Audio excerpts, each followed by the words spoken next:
double lecture today will be gone for that. So if you have any question related to this practical applications, this equipment and apparatus, gadgets, accessories, whatever operation control, you can always stop me in between and ask. So let me go to the first slide that you see on the screen is of a transmission line tower structure which is in the middle, the big one. This is the transmission line tower structure, and around it the transmission line conductors are there, then spacers, earthware, cross arm, damper, insulators, and everything are shown there. So look at the screen. The middle portion is the transmission line tower structure. So when we generate electrical power at the generating station and we raise the voltage of that electrical power to a very high voltage, it is 765 kV and so on, at least 400 kV. So we use that transmission line to transmit the power from the generating station to the consumer premises via the transmission lines and in turn distribution system and reticulation network, meaning the network that is very close to the consumer premises. For those transmission line systems, I call it systems because it has a lot of things in it, not only the tower structure of the conductor, a lot of things. Let us first know what is happening in the tower structure and what are the things around it. So we can have support. In general, they are called support. It's tower structure or the tower. Sometimes you hear the name or the word pylon. You hear the word pylon is also another word that is very commonly used by common people as well as people in the industry. The pylon word, and then these are made of steel structure. I have a problem with my tongue as well, so my pronunciation might not be good. Because when we talk, tongue is one of the most important things that we need to use it for accent, sound, things like that. So the steel, I'm already having trouble to pronounce this kind of word, steel.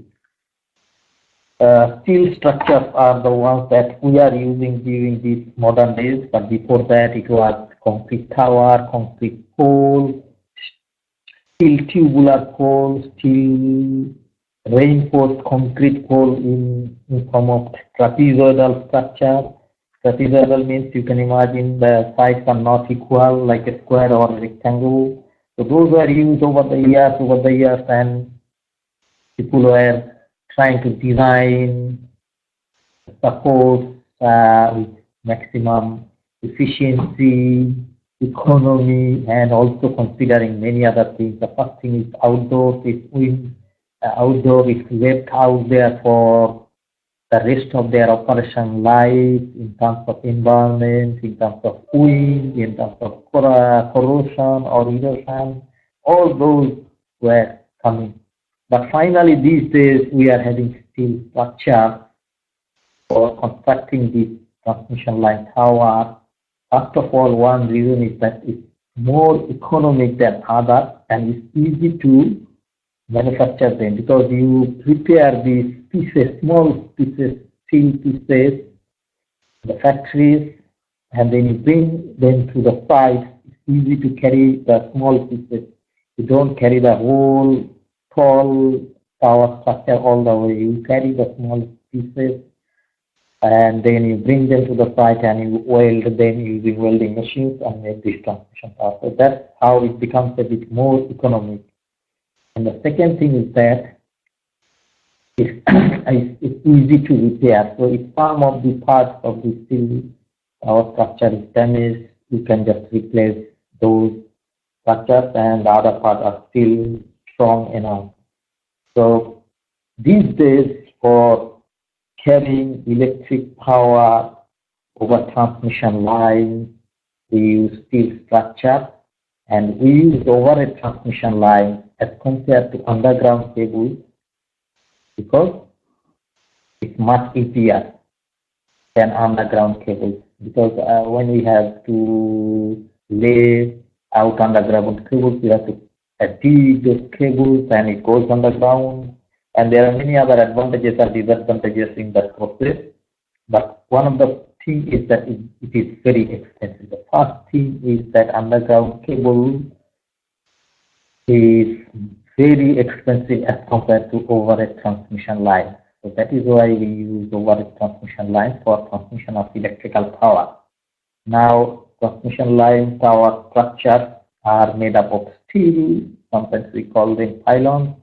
Sometimes we call them lattice tower, lattice structure, lattice tower, something like that. So you will hear many words used by many people, but they are actually the same thing.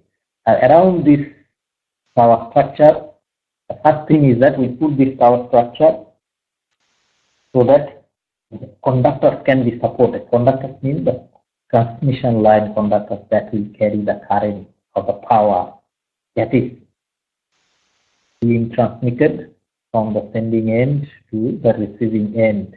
So these are the conductors that you see here. So you see here there are three layers. It looks like here the top one, the middle one, and the bottom one. And this portion from the center of the tower structure to the either end is the cross arm. So this is a cross arm on the right hand side. If I am following my or your sitting in front of the computer, the right hand side has one extended part or projected part. It's called cross arm. The left hand side also has one cross arm. The same applies on the middle layer and the bottom layer. Now what is happening here? Each of the cross arm will be having an insulator. Like you see here, the insulator is shown here. It's the same thing there. It's the same thing there. So to the cross arm, an insulator is connected. To the insulator live conductor. So this is for phase A, for example. This is for phase B, for phase C. So this is A, B, C, three-phase line is connected via the insulator to the tower structure for holding the power line conductor or transmission line conductor. Now, when we're talking about this power line or transmission line conductor, like I mentioned that we don't use one conductor, we use a number of strands to make a stranded conductor, and on top of that, we don't use one like them. We use a number of them. So in this case, we are using a transmission line or structure of the support to carry two circuits at the same time, because if we just put one cross arm for each of these layers, each of these phases, we can transmit double the amount of power by putting another transmission line on the other side. So it's called a double circuit transmission line. We could have only one. They were there in olden days. They are still there during this modern time when we have small amount of power to be transmitted. We can use that kind of thing in one phase. The arrangement can be different. Now you see there what is happening is that conductors are supported vertically, meaning phase A is there, phase B vertically down a little bit with a certain height, and then another certain height the other phase. So the conductors are arranged in vertical order. And then also the thing is that they are located in somehow in geometrical configuration. Can you see they are not in one line? They are not in it looks like they are sitting at the corner of a triangle. We'll come to that one. So that is one of the other things that is happening. The same thing applies here. Whatever is applicable here in terms of geometry, configuration, location of the conductor, support, everything applies there. Now I'm coming to something called the spacer. The spacer is, you see, like I mentioned, that for each phase we are not using one conductor for this transmission line structure, but we are using, for this example, there are two. So those two conductors are separated or spaced. They are kept at a certain distance by something called spacer so that they don't come close to each other. They will otherwise damage each other. So that's why we put spacer. There is something called damper here. Damper is the device that damps out some vibrations that happens in the transmission line conductor. Like we mentioned, this is over a transmission line conductor we are talking about. And when they are left outdoors, they will be subjected to wind pressure blowing onto the surface of the conductor, and because of that, they will swing, and because of that swing, some sort of vibration will be induced in them. And if we cannot damp out those vibrations effectively, what will happen? They will be snapped off from the point of joint here, the conductor part, point here at the insulator. So if they are swinging all the way and that vibration is being caused by the swing due to wind blowing on the surface, that is something energy. Energy is actually coming from wind to the conductor, causing some vibration to happen, and that energy is not different, will cause the conductor to snap off from here. So that's why you use something called damper. Different types of dampers are there. I will show you one or two examples in this presentation. The dampers are to cancel out the vibration that is induced due to wind blowing onto them. And not only that, like I mentioned, that during cold winter time, what might happen, ice deposition can take place on the surface of the conductor, and with ice deposition, very interesting phenomena can happen. For example, ice got deposited, and then after some time, the temperature will obviously start to increase. And as the temperature starts to increase, what will happen? Ice now will start to get melted, and then at some point of time, with a little increase in temperature, a chunk of ice will be dislodged from the surface of the conductor, and that will cause a huge jump in the conductor, and that will cause another vibration. And when we talk about the vibration, we must know that it comes from the physics or applied mechanics that we have studied. It comes with the frequency. So that will have either low frequency, high frequency, depending on exactly what is happening at the moment. It cannot be predicted all the time. So the dampers are there to protect the transmission line from those vibrations or energy involved in the process, so that we can prevent any sort of damage to the overhead transmission line conductor, because they are expensive. And if you lose this transmission line due to whatever, then the power delivery on the downstream side will be interrupted for sure, 100%. Now, these conductors, I mentioned that there are two conductors in each phase. Phase A has two conductors, phase B has two conductors, and phase C has two conductors. And we call them actually sub-conductor, SUB, sub-conductor. The reason is that they are sub of a conductor. The two conductors or two sub-conductors make a conductor or one conductor for a phase. The same will apply to the other phases as well. So we use a number of sub-conductors for a phase. Whether 2, 3, 4, 5, 6, 7, 8, it will depend how much current we want to be transmitted or how much of power needs to be transmitted to the transmission line. So as the amount of current of the power will increase the number of sub-conductors in it. Now, next I'm going to do the arc wire. On top of the tower, there is a wire that is run along the length of the transmission line and connected to the top of the tower structure, the metallic part is called arc wire because it's left outdoors. And as we know from our science that when you leave something outdoor, what happens? The tallest object outdoor will be subjected to lightning strike. So these transmission line towers are very tall, and in most of the cases, if not high-rise buildings are nearby, if high-rise buildings are nearby, then we don't put transmission lines that are tall. In fact, all these transmission line towers are very much vulnerable because they are the highest object or the tallest object outdoors. So when there is a lightning strike, it is going to fall onto this objects, and if that falls on it, the whole transmission line tower structure, the conductor, insulator, everything will get damaged. So we need to make sure that we protect the transmission line tower structure, power line conductor, insulators, and so on.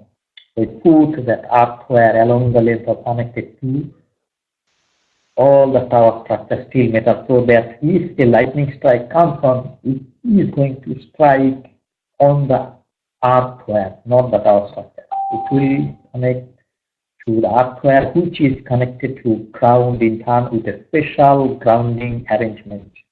We call it tower footing. Towers that sit here, put 4 or 3 or 5, it depends on the design. This one looks like 3, so it will have 3 legs. We have to ground them with special treatment or special arrangement. So this our earthware is connected to the tower, connected to the ground. So if a lightning stroke comes or appears there, it will be grounded so that line conductor, insulator, damper, pressure are not damaged. So that's the earthware, and this earthware is also very strong one. It can carry large amount of current. It is mechanically strong. That is what is supposed to happen, because if it is not mechanically strong, if it breaks away, meaning we are leaving this tower structure and the conductor are special dampers to be getting damaged within no time. Because lightning happens very fast and it damages things within no time. So that's the earthware. And the other thing that we have to make note of here is that the conductors are suspended from the insulator. So we call this type of tower structure as a suspension tower. Like if you go somewhere by the highway or see sometime a pylon or a transmission line tower structure, we just see them and we don't care how they are, look like, and why they are so. They are having a particular tower structure or particular configuration for scientific and technical or engineering reasons. So in this case, this type of tower structure has another category like a double circuit. It has 2 circuits on the either side of the tower structure with cross arms. And then it is actually suspension tower because conductors are suspended from each of those insulators for each of those phases. There are other types. We call them tension towers. Now the tension tower will look a little different. So I'm coming to the picture of the tension tower. Is the tension tower. So as you can see, the conductors are subjected to tension here. The insulators are not hanging vertically downward, but rather they look like more or less horizontal. They are not 100% horizontal, because if we make them 100% horizontal, what will happen? They will be subjected to very high tension, and that tension that we were talking about when we are talking about sag and tension. If you want to make a conductor to be 100% straight horizontal to the ground, it means the tension is maximum, and we don't want that. That is why the insulators and the conductors are not 100% horizontal to the earth, parallel to the ground. So that's why we have this little angle with the ground. So this is an example of tension tower, and this type of tension tower is used where the transmission line is ending. We have transmission lines all the way from the generating stations. Now it is going to end in a substation. So after this, we are going to enter this substation. So the transmission line is ending. Now the line has to have more tension, because it's no longer going to be continued to another transmission line tower structure like this one. From this one, it will go to another one just like this one, or it will end to this tension tower just before a substation where the line is going to end.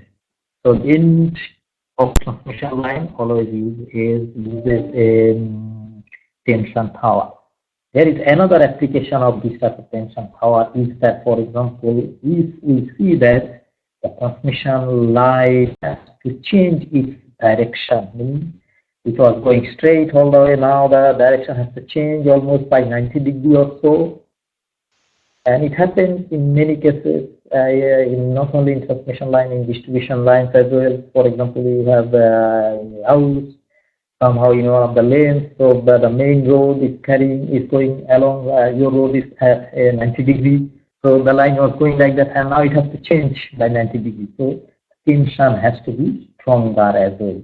So if the transmission line is changing its direction, then we put a tension tower in between. Then we can carry on with suspension tower later on. Then there is another type of application when we have tension tower. For example, if we are carrying transmission line from one end to the other, using suspension line, but now the line has to cross either a very busy highway or very busy roads located by this, populated by a lot of either buildings. So we make sure that they are having enough ground clearance. So we want to make sure that the tension is a little bit more. We don't leave the conductor exposed too much to the ground. Then there is another application if the line is crossing some railway lines. Railway lines these days they also have electrification. They use electric for running their carriages. So we don't want to come close to the railway lines, electric cable, not cable, but electric conductor over a conductor. So if we crossing a railway track or railway line, we also use that tension tower. Sometimes we have to cross a river, then we also make sure that we use tension tower. So there are different applications of this tension tower in real life. So we'll have to make sure that we know all of them. So I am giving you 2 minutes from now to think about it. What questions you have, you must ask me. I'm coming after 2 minutes. Please frame your question and you ask me. After that, I will go to the important thing, that is the insulator that you see here. The insulator, I did not talk much. Now I'm going to talk much about the insulator on the transmission line. But before that, I give you some chance to ask questions. Write down your questions on the text box.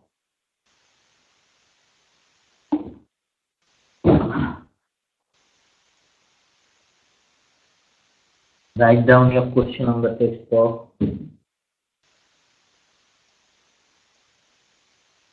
No question. What is happening? If you don't have any question, then it's a problem. Eh? Okay, let me go to the insulator that you have seen. Now we talked about the voltage. That in transmission line we use very, very high voltage. This is at 500 kV, 400 kV, 75. To use actually 1000 kV. That will come soon in 10, 15 years or 20 years time coming for sure. Now when you use high voltage, what we have to do is make sure that the insulators are capable of withstanding that high voltage. When we talk about the transmission line conductor, what we try to do, we try to reduce the power losses in it. So we increase the current, increase the voltage by setting up the voltage using a transformer. So we increase the voltage and then the current is reduced. And the reduction of current reduces the conductor cross-sectional area, is saving in terms of investment of conductor cross-sectional and also in terms of power that will be lost or energy that will be wasted in the line that we calculated in Kelvin's economy law. But once we increase the voltage, what happens?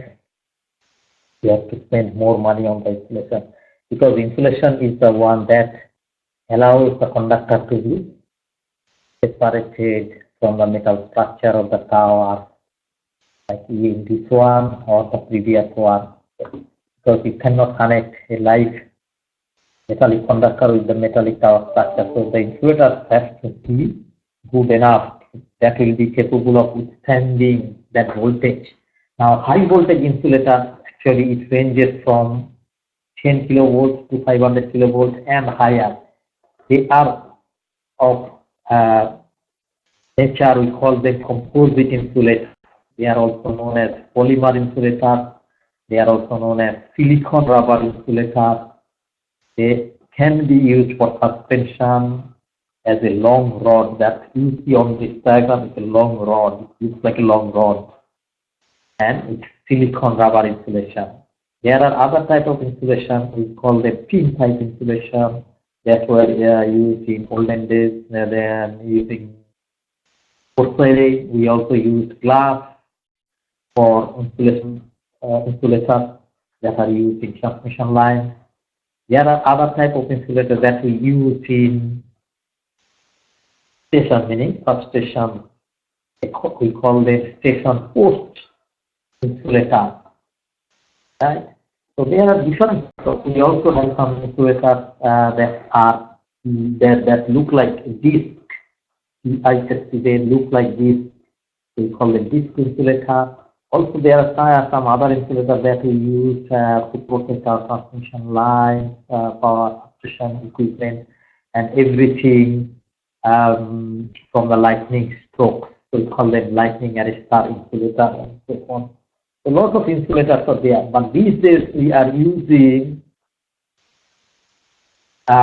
silicon rubber composite insulators in transmission line.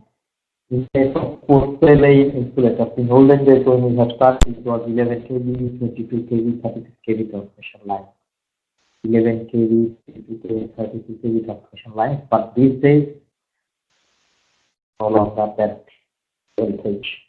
We have very, very high voltage, and for that we use silicon rubber composite insulators because they have a number of advantages. The first one is that they are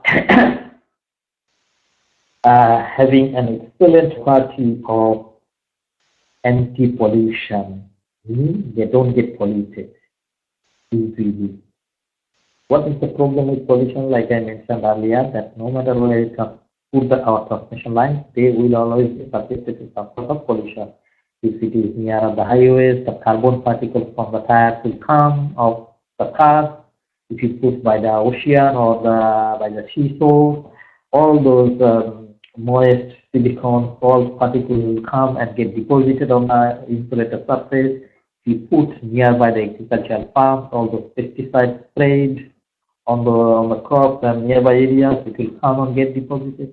If you put them in the desert, silica will come from there and get deposited. So pollution is obvious thing, we cannot stop them. So if we can use or make an insulator using a material that is having anti-pollution feature, silicon rubber is excellent in anti-pollution performance.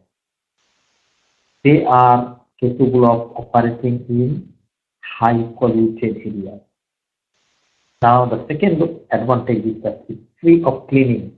We don't need to go and clean them. They can clean themselves during the high wind blowing over the surface or during rain time. That's that one. And then the third advantage is the maintenance. It's very economical. It doesn't need much maintenance. Right. The next one is that we don't need to check them much. So that's why you call them using a special one, zero check value or zero value check. So we don't need to check much this insulator how they are operating. Once we have tested this insulator before putting them on the line, we are sure that it's going to be operating because the testing is done in the manufacturing industry itself, and those tests are very, very rigorous tests.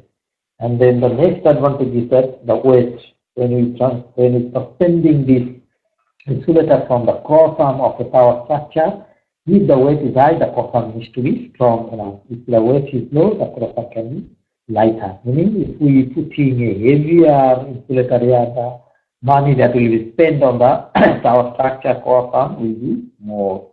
If we have some insulators that are lighter in weight, that will reduce the installation cost. So we can go for that. And as they are lighter in weight, their transportation and installation is easy, and also becomes more economic because we don't spend more money in terms of transportation. Also in terms of installation at this high level. Now the next one is that if they are not brittle, meaning they don't break really. So that is another advantage. And the other thing is that you can buy the parts as spare parts. Spare parts are available for this type of insulator. So if something is damaged somehow, you can go buy that as a spare and replace it, and then it can be put online. So that is the advantage of this type of silicon rubber insulation. And apart from that,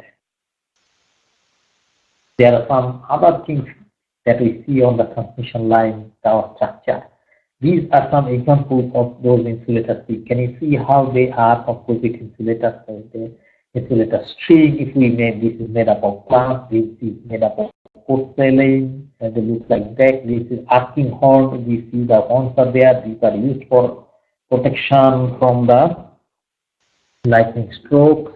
And there are something very special they call corona ring. I'll come and I showed you some picture of corona that looks the conductor looks like violet, and they need sound and light when that happens. So to prevent that, we put something called corona ring on this post insulator. These are post insulators, and then these are the corona rings. They can be in electrical form or circular form depending on the design.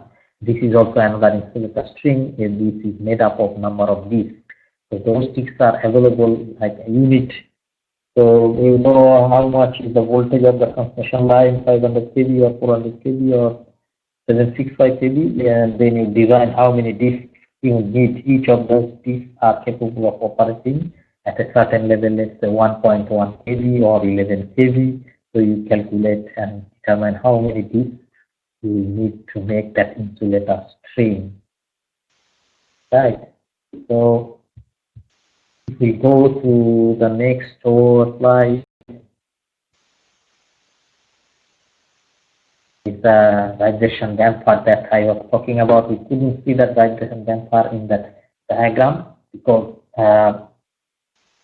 it was too small because we were focusing on many things. Now we see the big picture of it. What is happening there? There are some weight on the other side of the can. This is a can that is made of aluminium, and it has galvanized wire, steel, and then we put some weight. And these weights, they are of different weights. So they actually induced some sort of energy when the line swings due to wind blowing over the surface of the conductor, and they oppose that vibration that is developed there. So this was designed long ago by the Stockbridge. That's why it's called Stockbridge vibration damper. And then we have another type of new design. It's called the aluminium voltage. It's for 230 kV, and you see how the design has changed. The 230 kV aluminium voltage damper, and then aluminium voltage. Another design is where the conductor will go through, and that's the clamp and the weights are there. And then I'm coming to the next one, which is transmission line parameters, the chapter that is where we are supposed to start.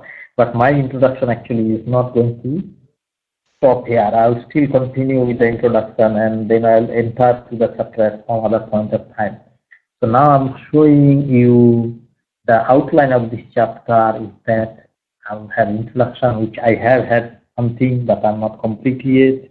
Then I'll come to the resistance of the conductor that we all know. That resistance of a conductor can be calculated from those three parameters, meaning the resistance of the conductor material, length of the conductor, and the cross-sectional area. But in transmission lines, it's not that straightforward because we're not using a strand. The resistance that we know that formula R is equal to L over A. It's normally for one single strand. But for making one conductor, use a number of strands to make a conductor. Now that one conductor that we made is going to be used as a subconductor in a transfer line. Meaning we will have a lot of subconductors or a number of subconductors in a conductor or a phase. Like I showed you the example of 2 subconductors. So we might have 2 subconductors, 3 subconductors, 4 subconductors, and so on. So calculating the resistance of that phase conductor is not that straightforward.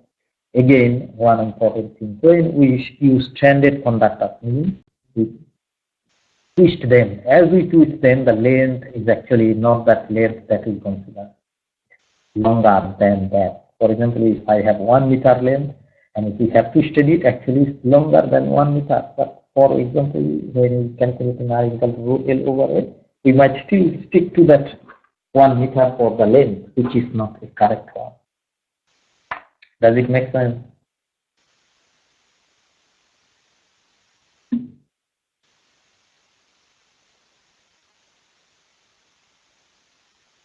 Can I have some response? I'm not sure if you are still there or not. You know the number, but I don't know what you're doing, if you are listening to this or not. Does it make sense that the resistance calculation is not that straightforward anymore?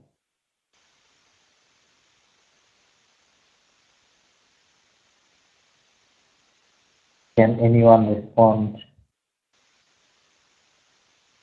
Okay, that's good. Second thing is that, like you mentioned earlier, we could use only one material for making a conductor or only aluminum. But that's not the case when we make transmission line conductor. We use a number of materials. Meaning we can use steel, we can use aluminum, and so on, other materials as well. So the resistance of that configuration is challenging to calculate. It's not that easy.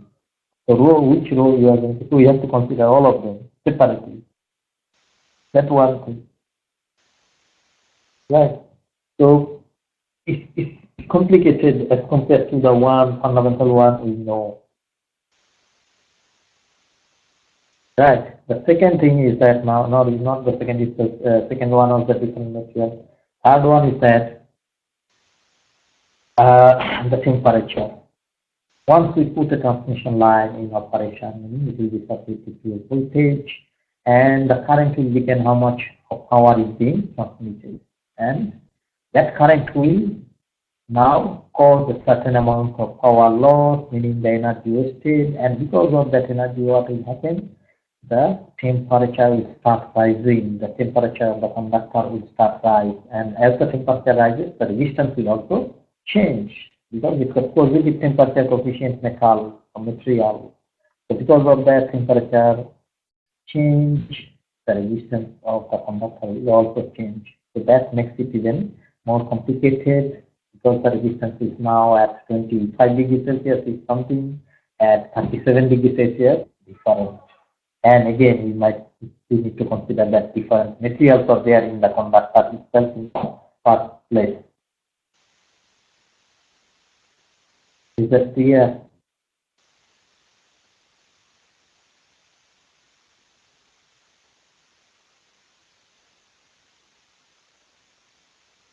Okay, we use standard conductors for many reasons. I'll come to that one. Thank you. We use standard conductors for increasing the current carrying capacity. For example, first place, I have to transmit lot of power, so the current is going to increase.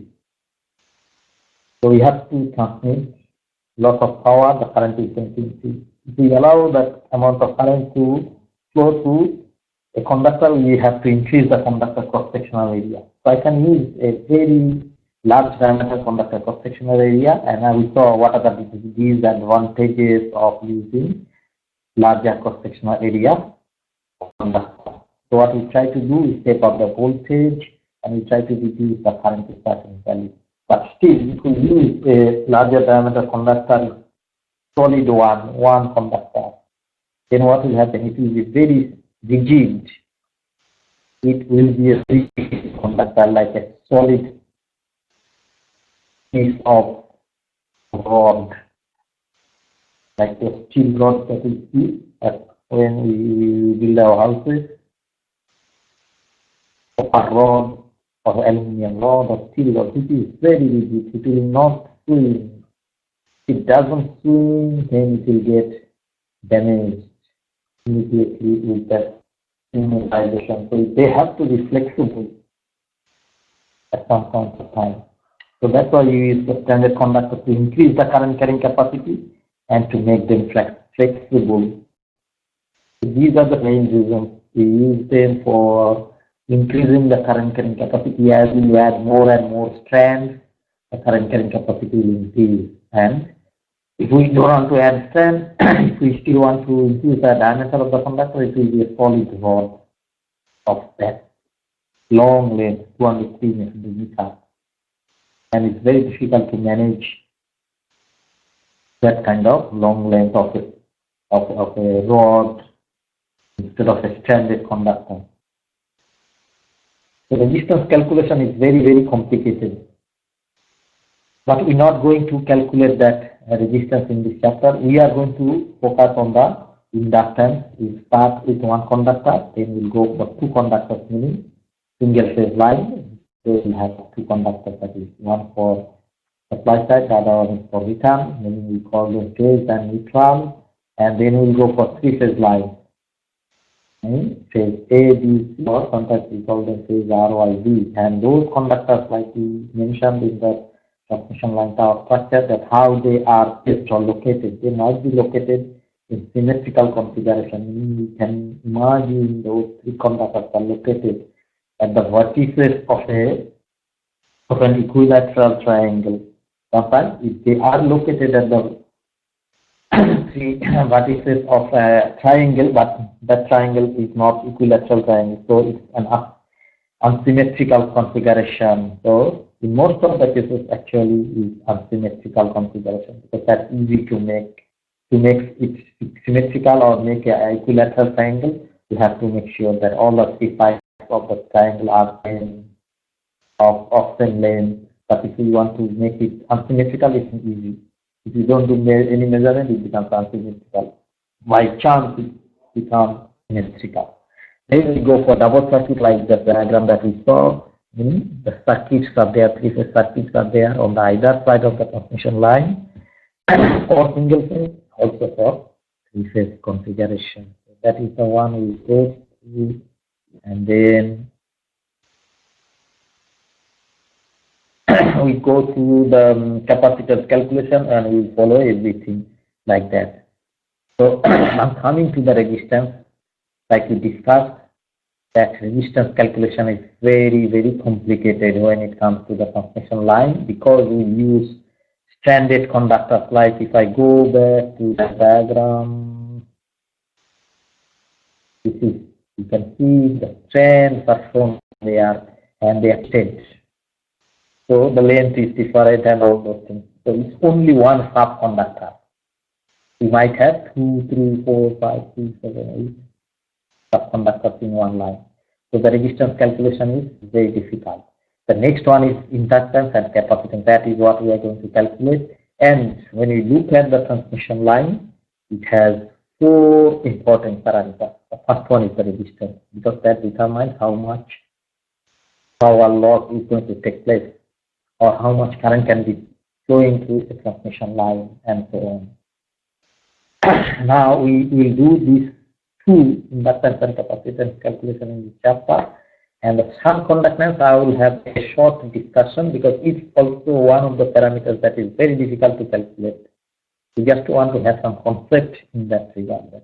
What is shunt conductance? What does it do? What are the effects of having shunt conductance in transmission line? But one we must make sure that we know that electric transmission line that we talk about has four parameters: resistance, inductance, capacitance, and shunt conductance. And each of these parameters has its own value. They are separated from each other. They are calculated depending on something that is related to the transmission line conductor. Calculating the resistance of the transmission line is not the same the way we calculate inductance of the transmission line, or the way we calculate the capacitance is different. Now, when we want to calculate the inductance of a transmission line, it's different from the way we calculate the resistance. So each of these four parameters have their own value. Secondly, we call them distributed parameters. The parameters are distributed along the line length, meaning resistance per parameter, resistance per meter, or inductance per meter, and so on. So it's distributed. It cannot be possible that we have a resistance for a transmission line for 5 meters is this much, and then for another 5 meters is that much. It's not like that. So it's the same conductor that we are using, same configuration that we are using, and so on. So it's distributed parameter, meaning the resistance per meter, inductance per meter, and so on. And they actually determine the electrical performance of the transmission line, meaning whatever is related to electrical performance is going to be determined by this resistance, inductance, capacitance, and transformer. If you want to look at what is happening with the voltage at the sending end and the receiving end, it is related to electrical quantity, voltage. You want to look at how much power loss is going to be taking place in the line. It is related to I, the current, I square R, resistance. So that is electrical performance. If we want to look at the transmission efficiency, how much power is sent to the sending end and how much power we have received at the receiving end, meaning the efficiency of transmission. We have sent 500 megawatts, we are receiving 490 megawatts. So what is the efficiency? For example, if you want to see the voltage regulation, how much voltage we have received. If you want to see what is the power factor at the sending end, what is the power factor sending end? What is the voltage at the sending end? What is the voltage at the receiving end? All these are electrical quantities. So when we talk about electrical performance, the electrical performance of the transmission line is going to be affected by all these parameters. And on top of that, we have to remember that these parameters are dependent on the three things of geometry. And how we have configured them. Are we putting this three-phase line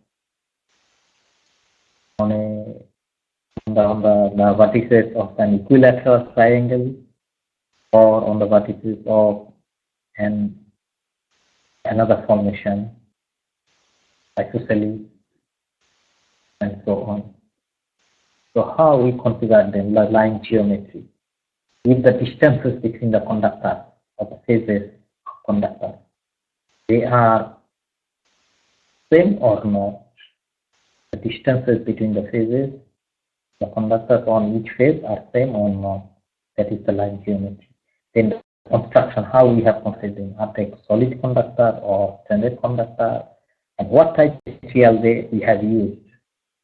What type of material? Is it one material or is it a number of materials that we have used?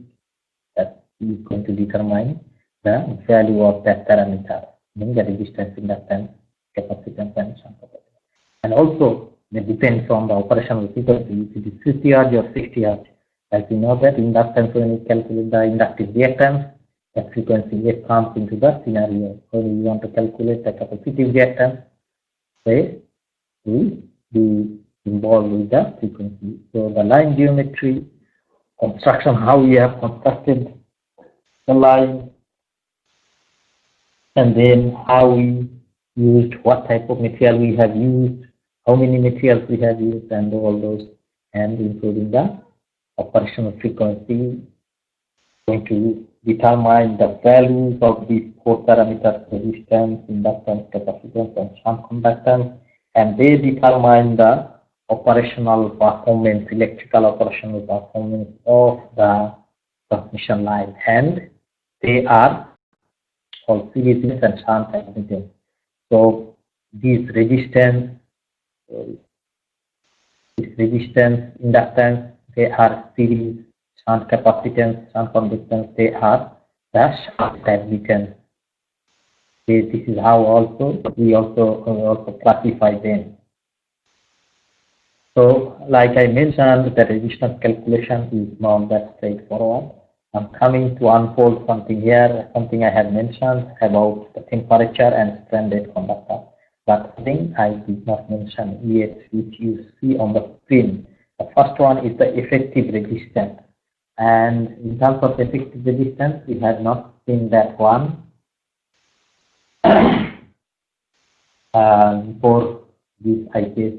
What is effective resistance? Anyone, what is this resistance? For example, we have a conductor. Just to give you some, we have a conductor. How we can measure the resistance of that conductor? We are measuring, not calculating. Calculation is R is equal to rho L over A. Calculation is R is equal to rho L over A. But if we want to measure the resistance, how can we measure it?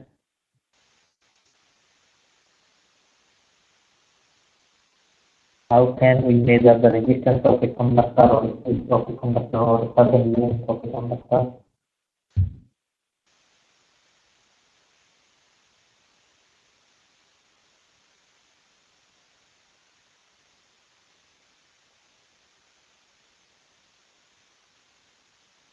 You can apply some voltage and then measure the current. And use the applied voltage and measure current to calculate the resistance. That we also know from the formula. R is equal to V over I. R is equal to V over I. So we apply some voltage and then measure the current that is going to flow through the conductor that is going to be the resistance. Now if we apply DC voltage to the conductor and then measure the current that is flowing, that is the direct current, and then you get the resistance. So that resistance is DC resistance.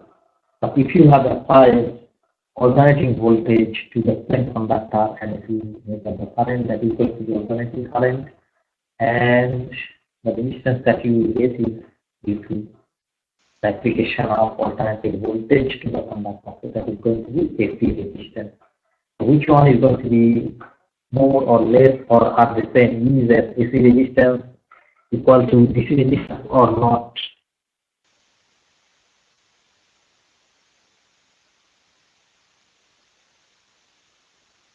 So what happens when we apply DC voltage to a conductor? The very interesting thing happens is that all the current caused by that voltage will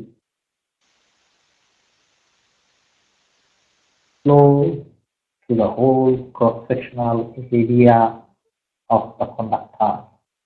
Are you all back? Can you please confirm if you are back?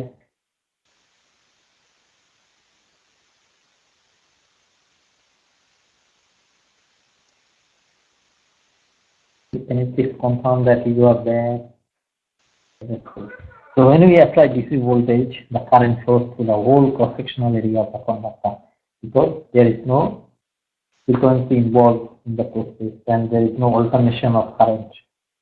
So frequency and alternation of current is actually going to cause the resistance if we apply alternating voltage, and because of that the current is not going to flow through all the cross-sectional area of the conductor, and there is the tendency of the current to flow through the thin area of the conductor, meaning on the outer side of the conductor.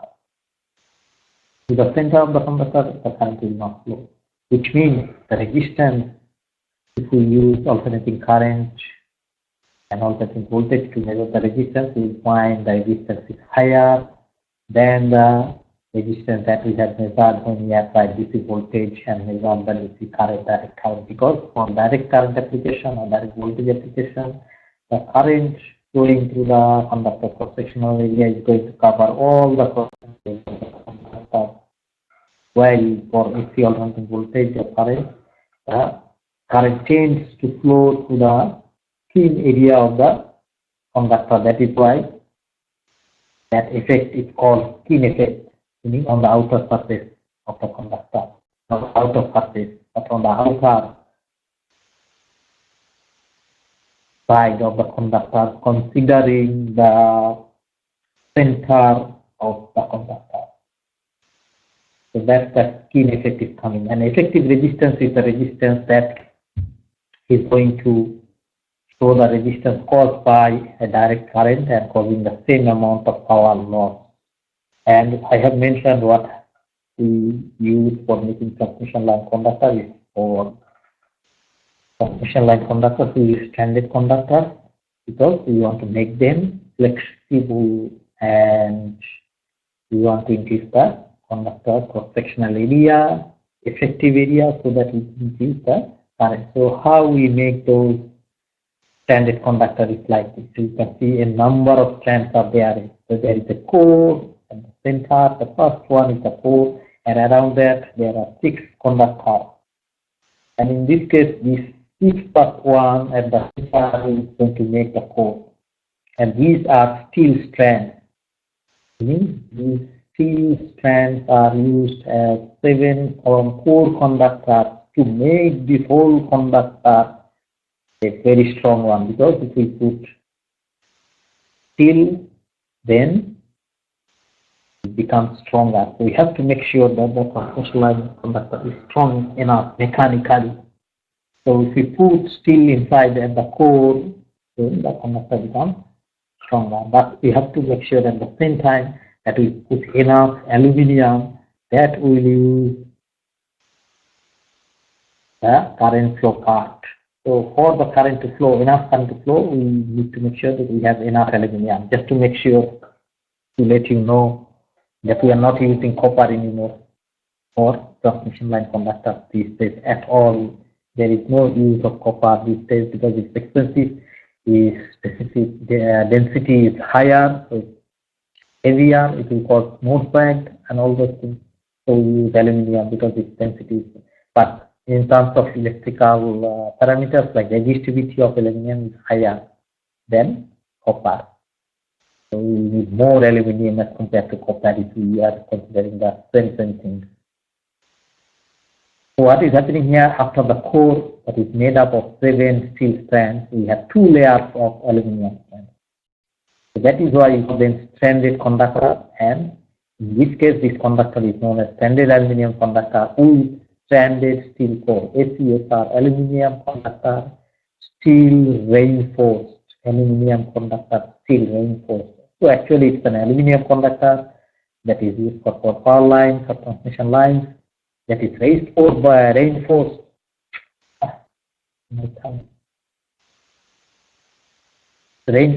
the steel to make sure that it is mechanically strong. And we do that stranded conductor of spiral. They are spiral, as you can see, and looking at this configuration here, they are spiral in the opposite direction as we go from one layer to the other, because we want them to be on the surface touching each other, otherwise they will increase the resistance effectively as well. So we do the spiraling in opposite direction from one layer to the other. And like I mentioned, when we do the spiraling, the resistance will increase. That is one of the other things that we need to make sure you know. And now there are many other configurations. The previous one you saw is spiral in opposite direction, but there are concentric strands that are also available that are used in distribution systems, low level. Also some of them are used in transmission. So these are concentric strands. So they are not spiral like that. We can have 7 strands, we can have 19 strands, we can have 37 strand conductor for distribution and transmission lines. So if we go to the next one, we have a lot more. So for example, we can have configuration like this smooth body that you can see is trapezoidal, and this one is different. The core area is larger, the core area is narrow. We need stronger, more current carrying capacity. We choose either one, whether we need more mechanical strength or we need more current carrying capacity. This one, both of them are smooth body, no space left. in between conductors or subconductor or strands, like this one, you see the space is almost there. So what are these? There different configurations: 3 aluminum and 4 steel. 3 aluminum, 4 steel. You can see the gray ones are steel, 3 aluminum on this side. 3 steel, 4 aluminum. How they are organized? 6 aluminum, more current carrying capacity, 1 steel. Then 8 aluminum, more current capacity. Steel is still 1, but the diameter is larger as compared to the previous one. That makes it more stronger. 7 steel at the center, how they are organized. And then 6 aluminum conductors on the outer series, 8 aluminum and 7 steel. So different types of configurations are there, and you can see 34 aluminum, 19 steel. 19 steel sitting on the core, and then 19 steel sitting on the core, but the aluminum has increased to 42. The aluminum has increased to 54, 7 steel, 54, 19 steel. So we have a lot of configurations in terms of standard conductors for aluminum conductor, steel reinforced construction. This is the construction that I was talking about. That construction and the metal will determine what will be the value of resistance, what will be the value of inductance, capacitance, and conductance. So this is the construction and material related thing. Can we relate it now? What was the construction that I was talking about? Smooth body, trapezoidal, more steel, less steel, how they have been arranged or configured in constructing them. So all these are actually, this one is a subconductor for a transmission line, meaning for phase A or phase B or phase C, it will be one subconductor. We will have another one like this. Like the first example, we have had 2 subconductors. So we show that one. So it's typical aluminum conductor, steel reinforced. After that, like you mentioned, that we can have our transmission line where the transmission line might be subjected to a lot of corrosion. So we put those corrosion, anti-corrosion lines. For example, we have our lines near the coastal areas or in industrial zones.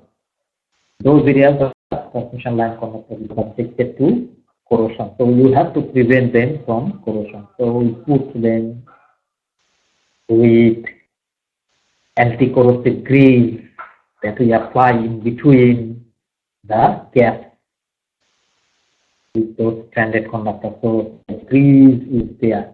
So how much grease we should put, it depends on how much is the corrosion. So it's light anti-corrosion, aluminum conductor, steel reinforced, medium anti-corrosion, heavy anti-corrosion. So if the coastal area is having too much of corrosion or the industrial zone is having too much corrosion, then we choose this heavy and corrosion ACSR conductor. Still aluminum conductor, steel reinforced, but with greases, anti-corrosion greases, where we apply into the inner layers, inner and a little bit of outer layers, and in the whole of the layers, because it's heavy corrosion area where we are going to put this line. Then the next one is the thermal resistance aluminum conductor, steel reinforced. Here we have aluminum conductor, again is spiraled in the opposite direction as we go from one layer to another.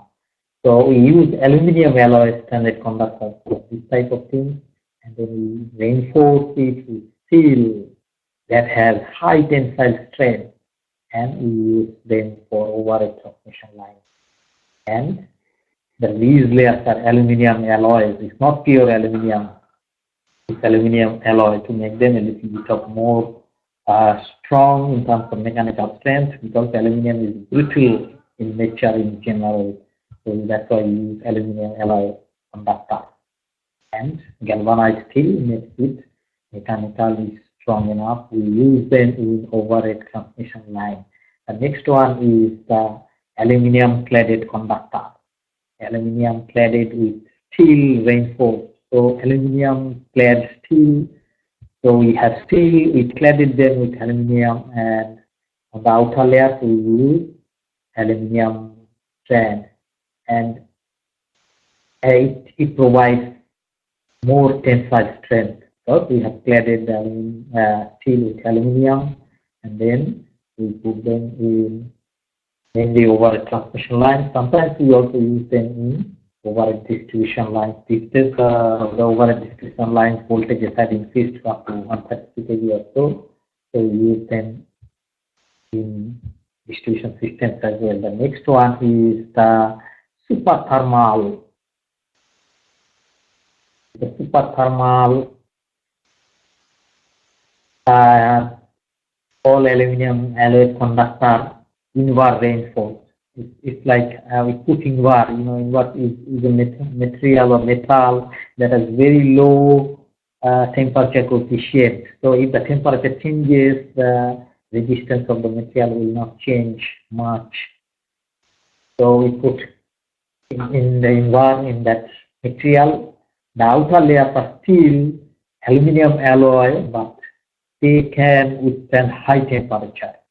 The outer layers are still made up of aluminum alloy, but they can withstand high temperature. That's why they call it super thermal resistant all aluminum conductor or aluminum alloy conductor. They are used for overhead transmission lines. And then the next example I have is the stranded hard drawn aluminum. We use them for distribution systems. We use them for overhead feeder connecting lines between a transformer to a load and so on. We also use them for buses, making buses in substation. From one area to the other area, we having a bus where a number of feeders will be connected, number of transmission lines will be connected, a number of transformers will be connected. And the reason why we use them hard drawn, we want them to be mechanically strong, because it's hard drawn copper. Hard, it's not that soft. We need that hard nature in this one. And then aluminum alloy conductor, still stranded aluminum alloy conductor. We use the magnesium, aluminum, and silicon type, and we use them for distribution lines. This type of conductor we use for distribution lines. It's an alloyed conductor. We use aluminum alloy. Meaning we put some magnesium and silicon in it with aluminum, so that's why it becomes aluminum alloy conductor. And it's standard. It's used for overhead distribution line as well. Then the next one is extra high strength, meaning we want to increase the strength over transmission line conductor. We need more and more strength, aluminum alloy conductor. So you can see extra high strength galvanized steel is at the core, and then on the outer layer we put enough aluminum to increase the current carrying capacity. It's very high strength, mechanically strong, very strong, and electrically it can carry large amount of current as well. They are used in overhead lines. Sometimes we use them for distribution, but not that often. There are other types of conductors that are manufactured by different types of manufacturers. Aluminum conductor composite core. You can put steel core here, and then aluminum conductor spirals on the outer layer. And if you look at this here, you won't understand that they are spiral. That's one thing that you need to remember. It can come with round cross section. It can come with trapezoidal cross section. And you can use 28% more aluminum here with composite core, because it will actually increase the current carrying capacity of the line with the same diameter of the overall diameter of these two different types of conductors. So it's traditional ACSR and aluminum conductor composite core. Different types of materials are used to make sure that we have a more mechanical strength as well as more current carrying capacity. And then the next one is the aluminum conductor steel supported. We put lot of steel for making the conductor more stronger. So it's called aluminum conductor steel supported. We use them over transmission system mainly, and we also use them for distribution systems in some countries. It depends on the user or the engineers who will plan it, meaning the planning engineers in electrical utilities, and the money or the amount of funds that you have for building the transmission line or the overhead distribution line system. This is a picture of how the conductors are manufactured. This is the one where the strands are coming in, and this machine is making a stranded conductor with spirals and a number of layers, and they are being rolled out in the form, and then this is how they go out to the service providers of electricity. They buy it and they go for installation in places. So that's how they look like in manufacturing industry. And I'm coming to the next slide, which is something different that you have not probably seen. Like we saw, there are different types of conductors. We don't use copper these days for manufacturing transmission line conductors or even distribution line conductors. We use aluminium. With other materials like steel, we use aluminum alloy, magnesium, silicone. We use invar, we use galvanized steel, and so on. Those are the material configuration in terms of how many strands will be there for steel, how many strands will be there for aluminum, whether it will be round or circular cross-sectional area, or whether it will be having trapezoidal cross-section and reducing the spaces in between the strands or not. But when it comes to the commercial part of it, when you want to buy a conductor from a manufacturer, that picture that you saw, the manufacturer factory, how they are making stranded conductor with different types of materials and number of layers. When you want to buy, then you have to go and tell them that this is what you want to buy. They don't know what you're talking about, still 15 strands or 19 strands, but they are manufactured according to some standard. So if you want to buy a conductor, you will have to choose any of these code words. They call it code word. So meaning, for example, the word fork. Meaning, if you go and tell them they want to buy 200 kilometers of fork, meaning that fork has 15 aluminium or 19 steel in it already. So you don't have to go and tell them you want 15 aluminium or 19 strand or galvanized steel or silver or whatever. You don't have to tell them. You just tell them you want to buy 2 kilometers of lion or 2 kilometers of sheep or 2 kilometers of zebra. So that's how the names are used, or the code words are used in real industries and commercial businesses. You just tell them the code words, the name of the table that are given in terms of this. You see that most of them are the animals. Squirrel, goat, sheep, fox, cat, dog, hyena, zebra, jaguar, wolf, tiger, what is not there. But if you didn't know this, and if you want to go and tell them you want to buy 2 kilometers of aluminium conductor steel reinforced, it will be more challenging, because you will need to know how many aluminium strands, how many steel cores, will it be alloyed or not, will it have some galvanized steel in it or not, will it have some invar reinforced in it or not. You have to worry about that. But if you know these things, what is in it, then you will know what is actually required or what you are asking for. The supplier or the manufacturer will immediately know what you are looking for.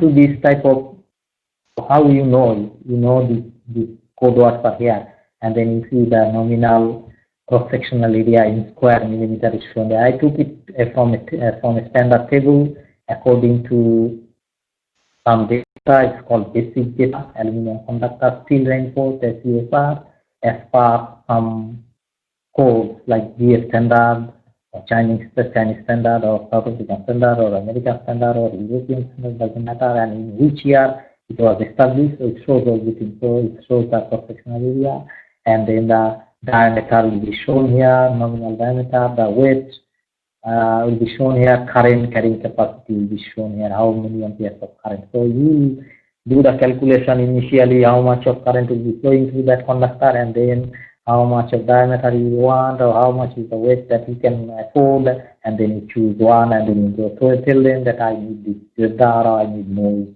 or I need the squirrel of 2 kilometers, and so on. Does it make sense?